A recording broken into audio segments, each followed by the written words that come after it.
Well, welcome to the final Schlock Down. We are talking about the Japanese cult classic and potential huge hit, Battle Royale. I am Darby Ellis Lewis Wilson, and with me is Chris Anonymous. How's it going, Chris? Fantabulous. Fantabulous. How are you? Hot. I'm really hot.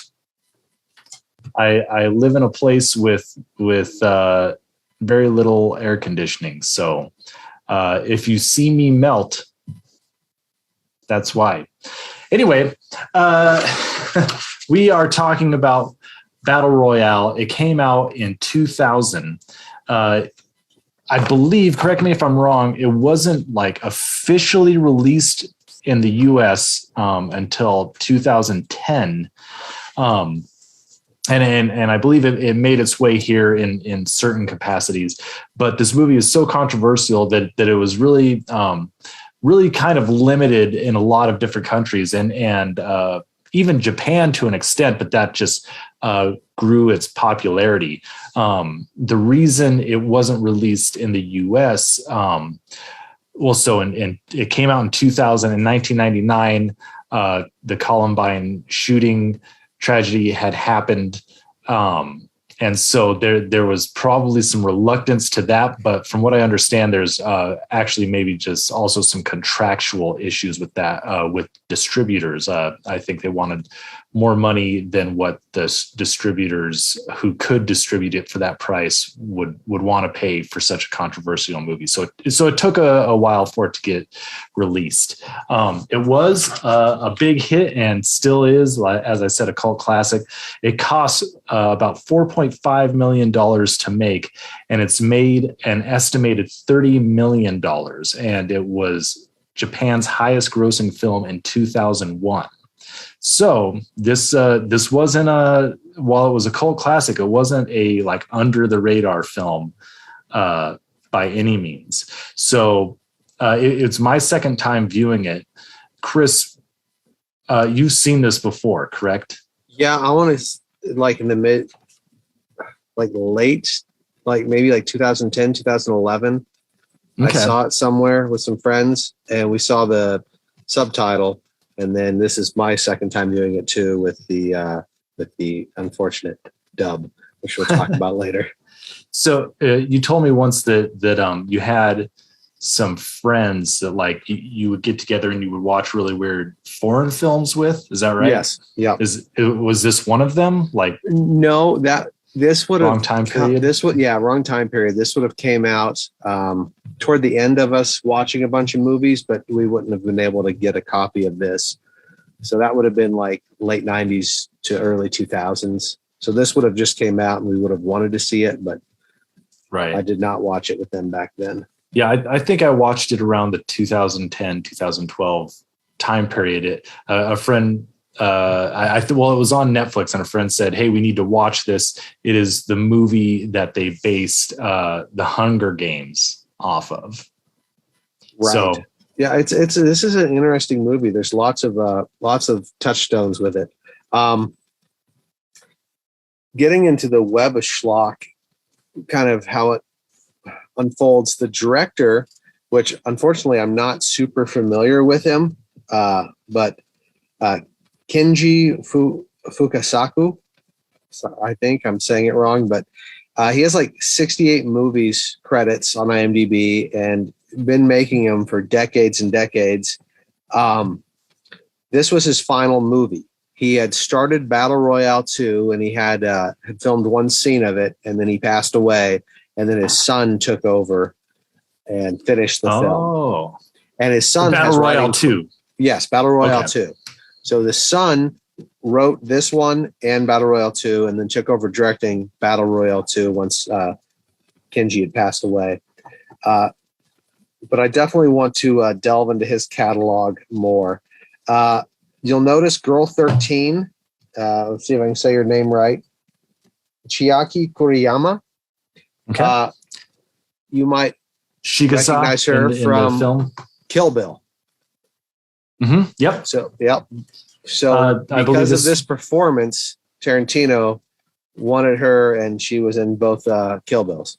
Yeah, he said that this is one of his favorite films, I believe, and a very significant modern film. Yeah, he Big said fan. he's like since he had started making movies, it was like it was probably 10 or 15 years ago. It was an interview where he said that this was by far the number one best movie, one that he wishes he would have made, that he'd seen since he started making films, which is interesting. You can see it in Kill Bill too, the gore, with the way the gore is done.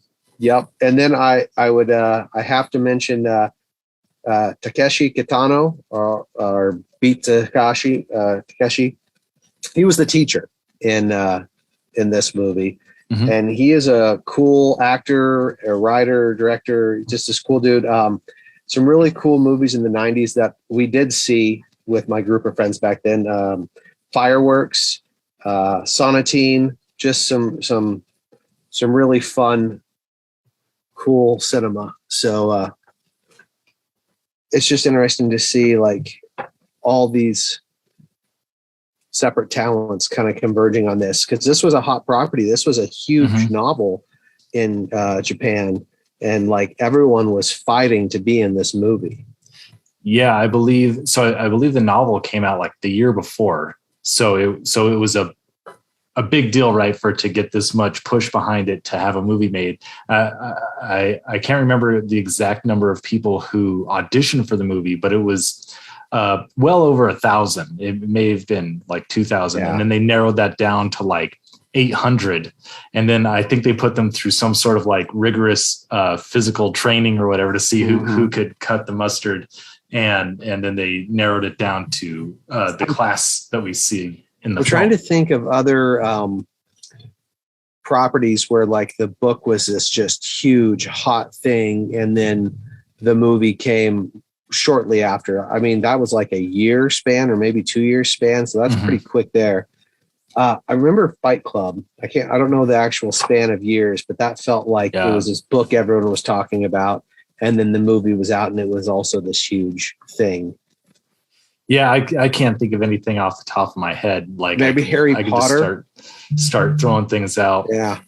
50 Shades of Grey. When did that come out versus the movie? Right. Yeah, but that was probably still a couple of years. Hunger Games actually, I think, was a pretty popular YA book. Yeah. But yeah, again, this feels like really fast, and maybe our timing's off on it. But yeah. Well, and one other thing to point out. So you said that the director, Kinji Fukasaku. Yes. So he died before he could finish or hardly even start the sequel.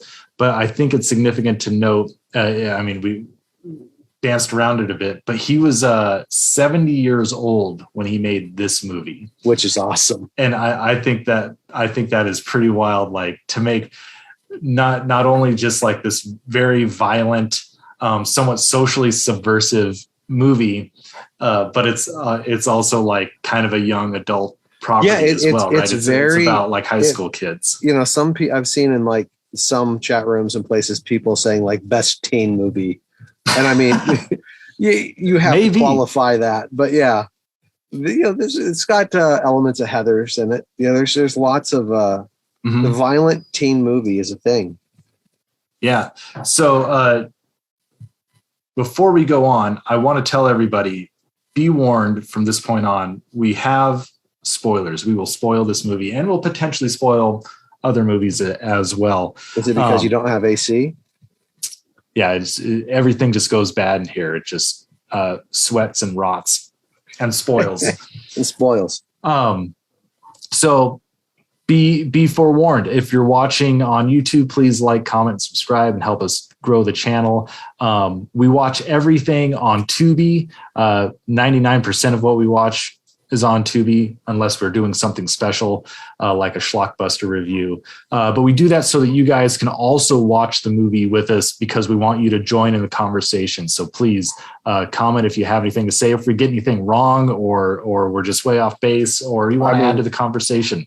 I go on the assumption that we're getting 60% of everything wrong, but that's part of the show. I make most of this up. Yeah, I don't know what I'm talking about. Did I even watch the movie? We watched a different movie. So the way we do this is we talk about the good, the bad, and the schlock. We go back through and say what we liked about the movie, what we didn't like. And then the schlock portion is like, what was weird? What are the ideas in the movie? What is this all about? So I will start real quick because I think that you probably have a lot to say about this movie, Chris. My good is that this movie has just a lot to gravitate to. There's a lot of different stories going on, and it's kind of like if you don't like one story in there might be another one that you enjoy a little bit more. And so I like that multiple storyline thing going on. Second is that, so Japanese film, it's a foreign film. It's something very different from what I'm used to seeing. And so while I don't have a lot of context to compare this film to like other films, I do enjoy seeing sort of the different take on stylistic cinema, like how this is put and edited together compared to what I would normally see in my day-to-day as an American. Just like the way the intros work, how they have they explain it and then they like show the rating of the movie, the end where they show like, here's the extended cuts of the dreams or memories that people had. It's just very different. And so there's some great directing in this, some really great shots that I'm hoping that we can pull up later. We talked about this a little bit before. This movie, to me, it is a live action anime. And that I think is very cool. While I'm not the biggest fan of anime, to me, it is cool to see that a 70-year-old man made like a live action cartoon. And I got to give props to that. That is definitely cool. And the use of gore, this movie is supposed to be very, very violent. But you'll notice that a lot of the blood splatter and things like that are CGI. And so they have a little bit of an unrealistic look to them. And then you don't see like a ton of like gaping wounds and bullet holes in people. So some of that's in there for sure, but a lot of it you just see like red on their school clothing. You've got red on you. Yeah, you've got red on you, and I always think that is. I really enjoy it when directors can do that. Use something so simple but yet so visceral, right? That the red on the school kids' clothes that evokes like a lot of emotion, right? But it's not like terribly overly ultra violent, but it has that feel. Anyway, I think that's what's awesome about this movie. What's bad about this movie for me, and this is kind of why I don't like anime, the emotions versus like the actions in the movie. So like one of the things I can't stand in anime is just like the crazy, like sporadic emotions that like pop up on their faces and things like that. And so like there's just a lot of times, and this might be due to the voice acting, because this was a dubbed version of it, but where like, it's like, here's the knife that stabbed you. Like stuff like that. Just like, it's hard for me to get into it because of that. I have a picture of this called You're So Cool. And it's the part where, the girl in the tracksuit, she's shot and she is dying on this bridge or a dam or something. And her and this boy, they're talking back and forth and they're like, hey, I think you're really cool. Yeah, I think you're cool too. And I was just like, what is this dialogue? And I'm just trying to think, how would I act if I was in high school? And I don't know, it just seemed off to me. And there's a lot of stuff like this in the movie that does play well. This part I just felt like it didn't play well. Also, I think that there are more interesting stories in this than the story that is our main story between Nanahara and Nakagawa. Like, for instance, these guys are actually trying to like figure out how to solve the problem, right? They're not like just like, oh, what do we do? Do we kill each other or just maybe kill ourselves or die? Like these guys are problem solvers. One of them's got like this freedom fighter grandpa or uncle or something. And I wanted these guys to save the day.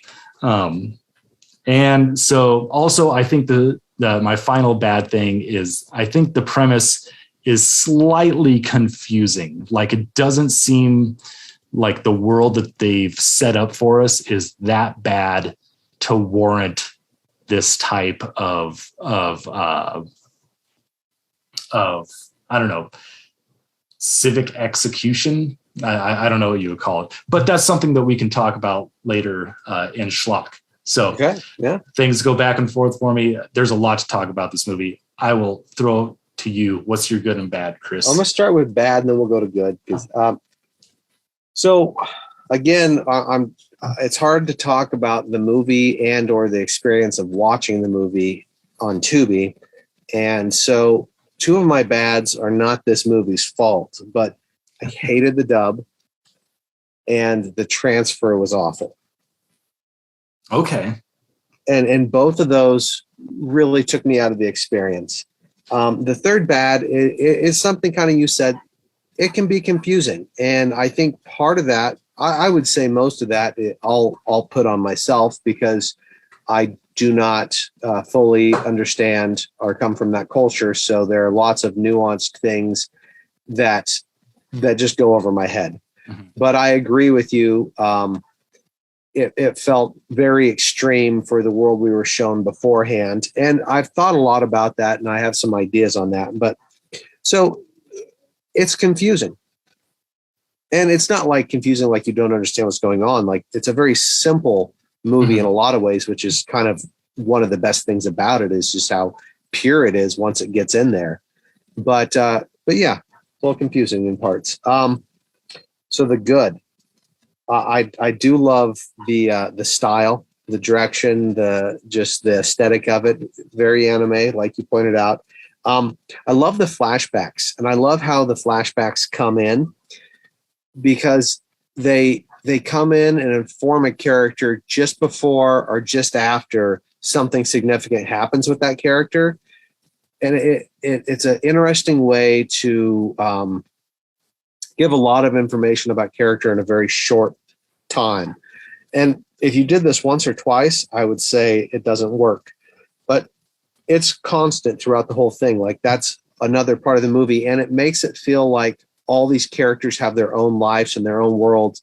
And it also shows how a lot of the different groups and kids react completely differently, which is also cool because in some of these movies, it feels like, oh, all the kids are ready to start killing each other. I'm like, well, that's not realistic. That's not, some would be and some wouldn't be. And some would be trying this and some would be trying that. And I thought this movie did a really good job of portraying different ways of reacting to trauma and or crazy situation. And then I loved the stats. Let's pull the stats up. It kind of gamified the whole thing. Also another very anime thing, but also a very video gamey thing. Like it felt, and it made the whole thing feel slightly voyeuristic, slightly like we're watching it on TV. Like, you know, these are stats we're being shown. Well,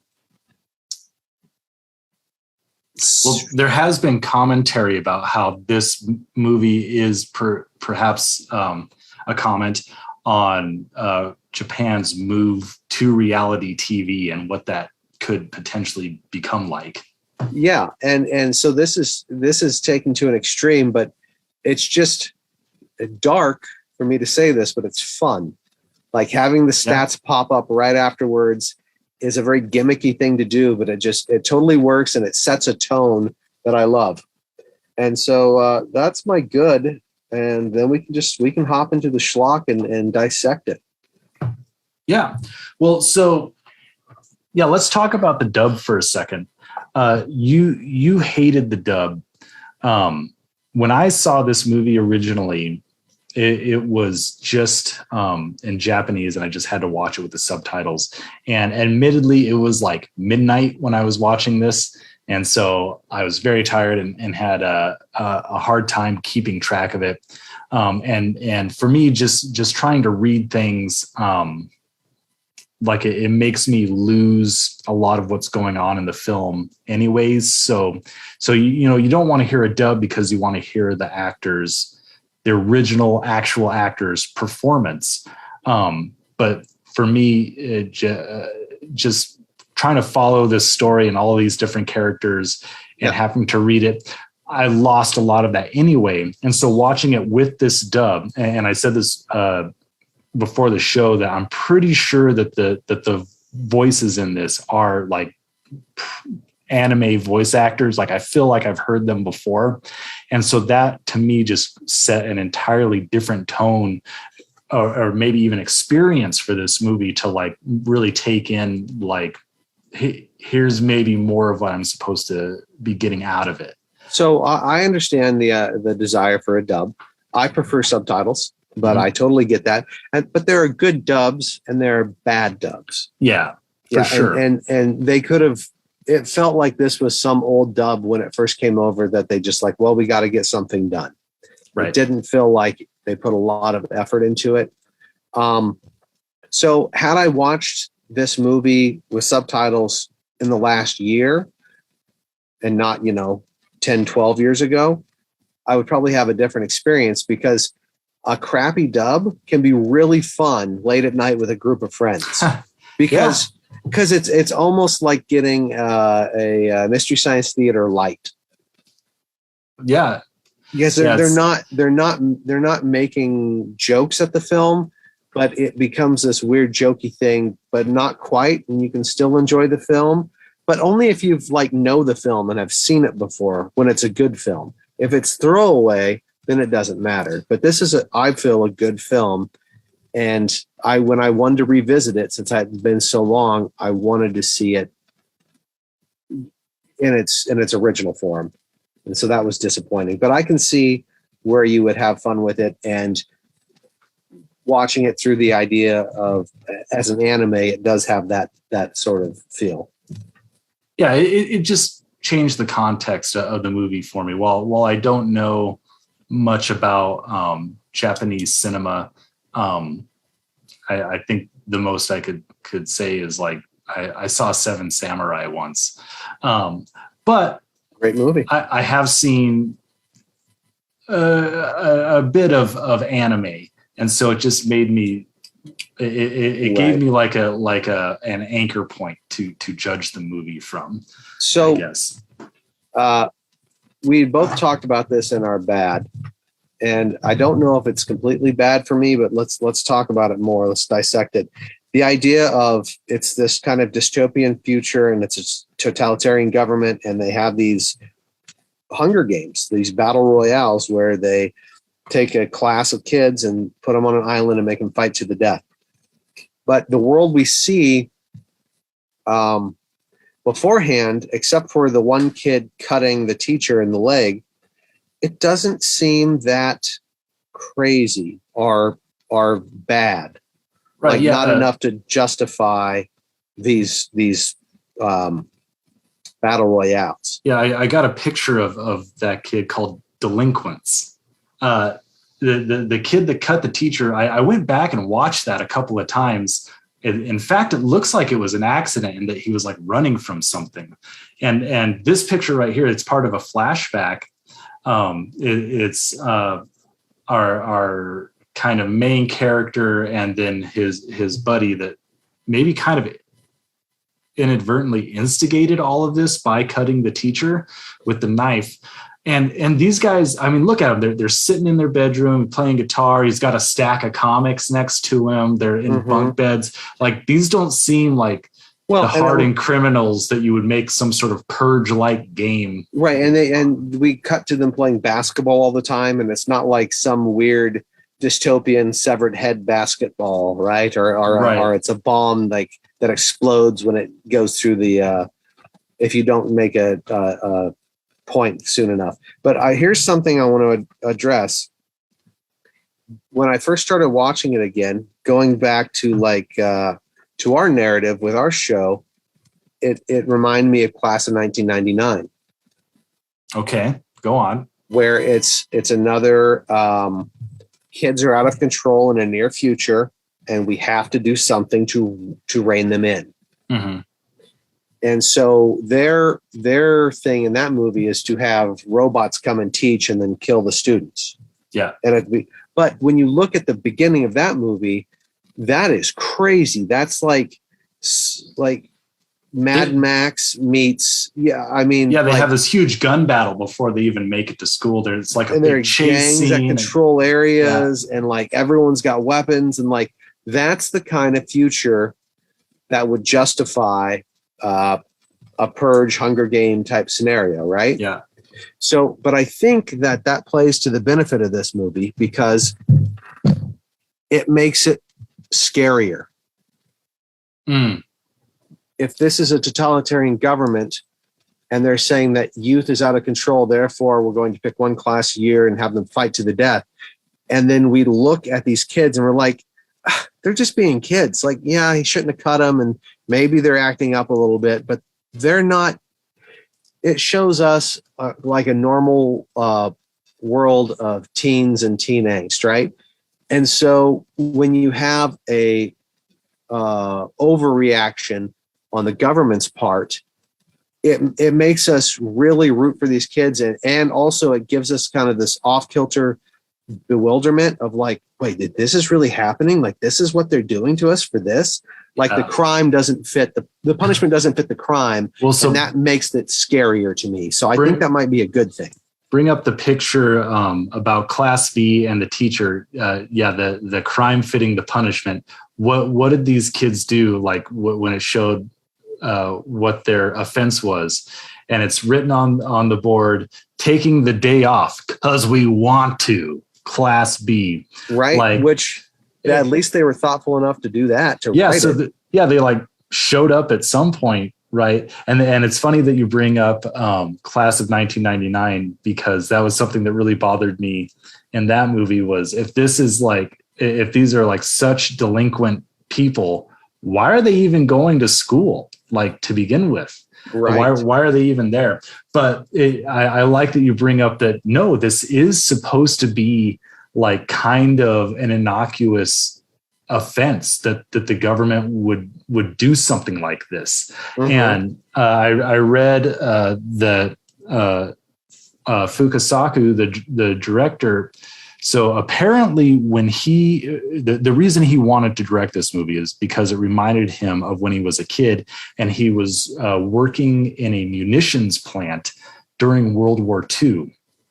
The plant got attacked or something, and there was a bunch of gunfire going in, and the kids that were working there, and I don't know what age they were, but apparently they kind of ducked under one another to avoid gunfire. So using each other as kind of human shields. So one, he had like a real life sense of like, what would you do to survive? Would you essentially sacrifice somebody else in order for you to survive? So we see a lot of that in this movie. But also, I guess shortly after that, it's when they discovered that the Japanese government was lying to them about why they were in the war and what they were doing and what their place was.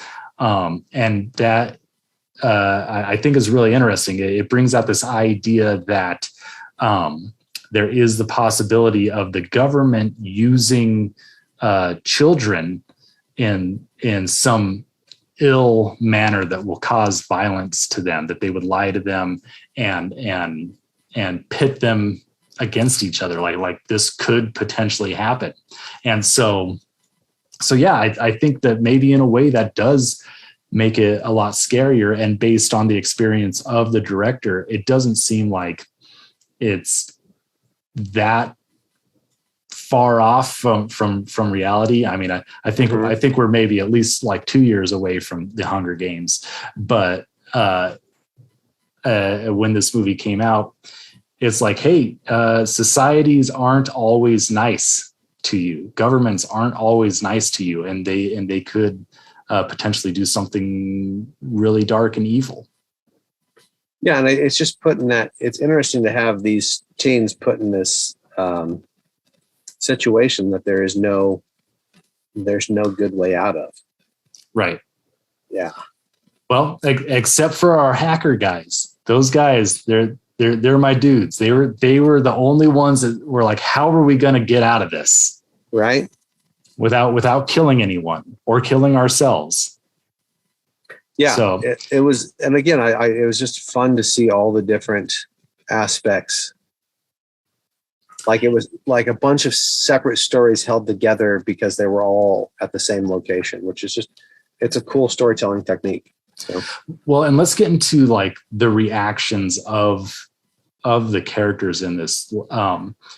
I talked about like I don't like some of the emotional responses and the whole hey, I'm dying, I think you're really cool, like those are my last words type things.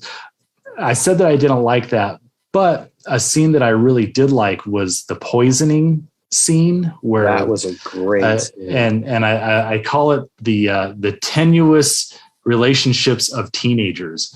Like teenagers will indeed turn on each other on a dime, and so there's something that rings relatively true about this scene where the girl is trying to do something to betray one person, and then they all like get paranoid and shoot each other. And right before this shot, one of the girls says something like, "You're all so stupid. We could have survived had they just not had this misunderstanding, and had they like communicated better." Well, and it's interesting that it's all a mistake, because the girl who puts the poison in assumed that the boy upstairs had killed the other boy because she witnessed it and misunderstood it. And so she poisons his food to protect her friends, but then her friend takes the food and eats it. And then it's just this vicious circle, this downward spiral of death and teenage angst. And what a hard scene to create believably, but I think that they pulled it off well. Maybe the only unbelievable part is not pulling the tray of food away from the girl and be like, "Hey, no, don't eat this." Right. But she doesn't want to, like, well, why were you poisoning him? We wanted him to live. Like, it's interesting. We have time to bring up the picture of Betrayed. So this is toward the end of the movie. This is toward the end where we think twist. That it sets up the twist. But I love this shot.